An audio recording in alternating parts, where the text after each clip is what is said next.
Spider-Man! Don't you just hate him? I do. I'm sick of having to don my stilts or get my ladder out every time I want to clean the windows on my skyscraper. But having a skyscraper is a nice problem to have, not the windows bit. Anyway, we all need ladders to clean the gutters, stop the highest shelf, or change a light bulb. This one time, I caught my friend using an office chair with pillows stacked on it, placed on top of the bed. God, that hurt. But the fact is, ladders are here to stay because they're great for work involving heights and reaching stuff if they're used properly. But someone who abuses this could end up with broken bones, in a wheelchair, or even fall to their death. You need to be well prepared if you plan to use one, including the necessary pre-checks.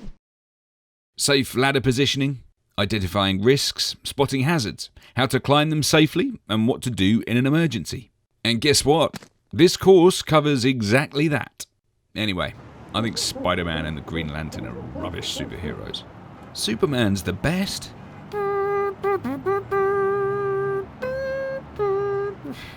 Sorry, we're in the middle of a learning course, aren't we?